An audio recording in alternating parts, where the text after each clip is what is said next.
God's sake, man, be a professional. What's the biggest risk you ever took? Professionally? Ratings never really told the full story here. But there's a lot of embarrassing stuff in my past. Sure, he needed enough to justify a time slot, keep a crew employed, I want each of you to look into your heart, dig into your souls, to embrace this moment. and prevent CBS from pulling the plug. When your show was unfortunately canceled, you said that you were going to pieces. But chasing ratings was never his mission. Hi, I'm Craig Ferguson. I'm the new host of The Late Late Show. You knew this wasn't going to be another polished, mass-produced, advertisement-laced lullaby for insomniacs. This was going to be something different. Careful, Icarus. A pointy? Yeah. I made myself laugh. That's the stupidest thing I ever heard. Okay, we have a game that we like to play here. What is it called, Jeff? It's called Guess My Weight. It might be weird, it might fall flat, but it was going to be real. That's the word you keep coming back to with Craig Ferguson. Celebrity or politician you wouldn't have on your radio show? Yeah. I mean, celebrities, fine. I mean, they are who they are. Politicians, they get trained by professionals who keep them on message. You can't have a conversation with them. It's like talking to a robot. They're horrible. He wasn't trying to be the smartest guy in the room, or the kindest, or the edgiest. He was just trying to be himself, without filtering that through what a late night host was supposed to be. I'm so creepy and everything. I'm like... His style was absurdist, conversational, and kind of reckless. You get in there, suck and blow, and if you do it right, we'll get you a prize. Come on. In a way that made the whole thing feel alive, like anything could happen. Dear Craig and Robin, my boyfriend and I made a special tape together. Uh-oh. But we broke up a few weeks ago. How do I get it back? Send it here. Send it. Craig's comedy didn't beg for approval. It wasn't sculpted to please sponsors or algorithm-fed audiences. In fact, it often seemed designed to alienate people who expected structure. This show is so bad, whenever anything remotely amusing comes along, people clap with relief. If you were in on the joke, great. If not, even better. That gave him permission to swerve into philosophical rants, Scottish folktales, or complete nonsense involving a talking horse and a robot skeleton. My henchman is a robot skeleton. That is correct, Craig. I also have a horse which is learning Japanese. He might even be turning Japanese. I really think so. It was late night in the shape of his brain, not a brand deck. You could almost say he weaponized awkwardness. We're out of time. Wanna have an awkward pause?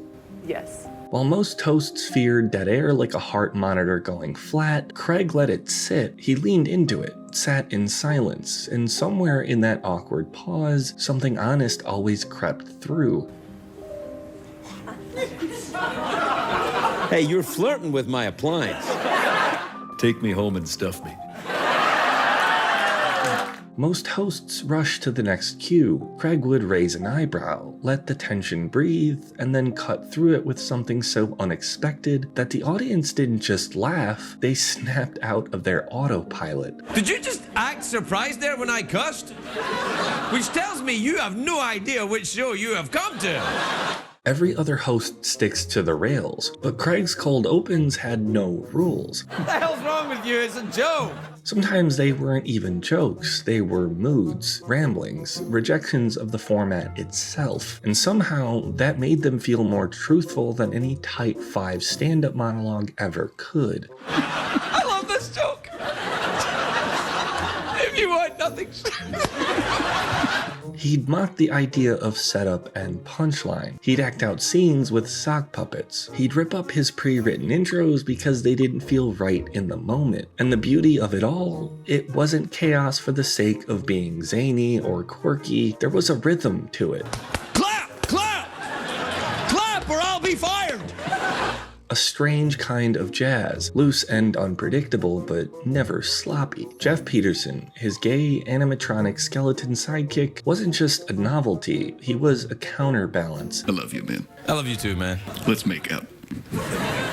A partner in crime who could push back, crack wise, or sometimes just stare at Craig in dead silence, forcing him to improvise out of awkwardness. I became familiar with you from watching the show. I'm not really here, man. Hey, Mike.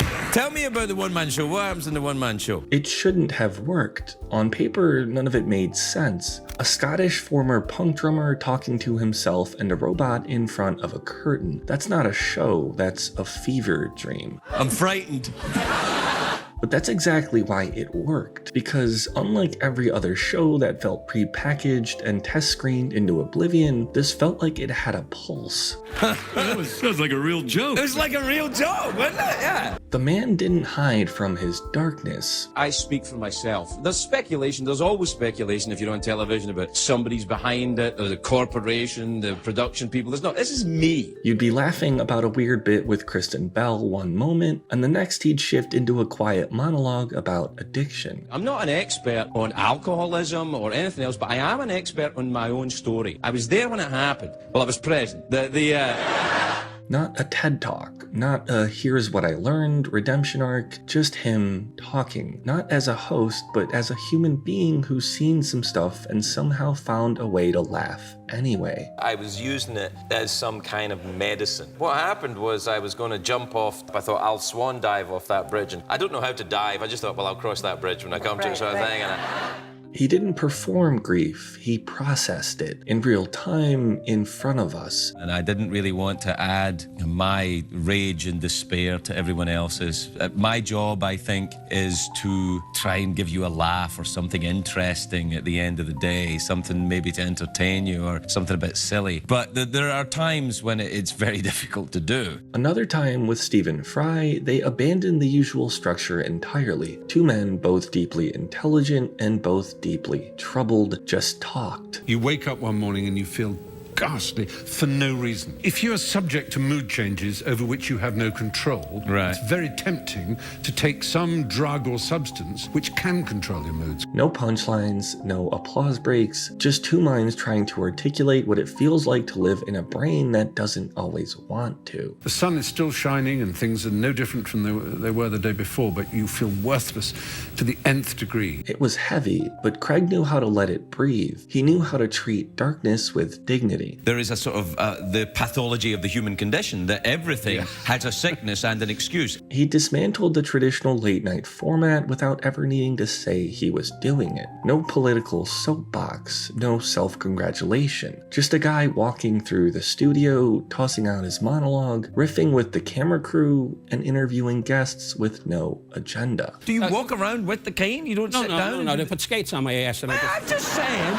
Not because he was trying to change the game, but because the old one just didn't interest him. And he listened. He actually listened. You're a charming gentleman and a nice man, and I wish you every success. Good luck. I love you too, pal. Thanks a lot. Where most hosts wait for their turn to talk, Craig reacted in real time. He'd pivot mid-question. He'd notice when a guest was nervous and diffuse it without making a scene. Oh, don't. We all say things. The point came across. Oh, is that a tattoo on your finger? Yeah, I have a lot of tattoos. Oh, yes, so you do. You're like a little illustration book. Look at that. He knew how to throw the spotlight without making it feel like a trap. You could tell the guests felt safer. They weren't there to be grilled or perform, and he met them exactly where they were. We're going to send you to a restaurant. Okay. Go on. Some of the best interviews were the quietest ones, the ones where Craig barely spoke, but you could feel him nudging the conversation somewhere honest, somewhere off script. How are things now, Dan? You still crazy, you think? Oh, absolutely out of my mind, but I'm controlled. Yeah, you're good. There was no tension in the air, no forced grins. The show didn't feel like a product. It felt like a hangout. I'm 88. How old are you now? 52. You look it. Thanks. I'll tell you this. And in this business, that means more than people realize. Everyone talks about the robot, the puppets, the wild monologues, and fair enough, they were brilliant. But what people kept coming back to wasn't the bits, it was the man behind them. He respected the room, he read the vibe, he gave people dignity, even when the jokes were flying. Craig never overstayed his welcome. He didn't cling to the desk like it was a legacy. When it was time to go, he went, gracefully. Last night, after 10 years of some very late fun, Craig Ferguson wrapped up his final season as host of The Late Late Show here on CBS. 10 years, never missed a show. Never. You left on your own terms. What led you to leave? Yeah. I'd been doing it for 10 years. I think think that anything you do for that amount of time, I was sick of hearing myself talk, to be honest. I think that anything you do for that amount of time, it just felt like it was the right time to go. No farewell tour, no drawn-out farewell season, just a final episode, a couple of puppets, and a beautiful message about living your own life. What I was trying to do here, and what I think that we've managed to do here, is make something that wasn't here before. It felt like an exit written by someone who actually meant all the things they said. He once said, "I don't care if you think I'm funny, as long as you think I'm honest." That's the core of who he was. Not the funniest, not the flashiest, but the most real. In a space filled with personas, Craig was a person. Unfiltered, self-deprecating, curious, compassionate, broken in all the ways that made him easier to relate to. Late night will evolve, it always does. But that specific cocktail, the heart, the wit, the chaos, the vulnerability, that's not replicable. That's a Craig Ferguson original, and we're not getting another one. You had a hell of a run. Man, it will never happen again. I think that what was more overwhelming than anything else in the experience of doing this show was making a connection with a country which I became a part of. I wanted to do this show, and now we've done this show. I'm not retiring. I'm stopping doing this. And if you will indulge me in whatever I'm doing now and come to whatever I do next, I'd be very grateful.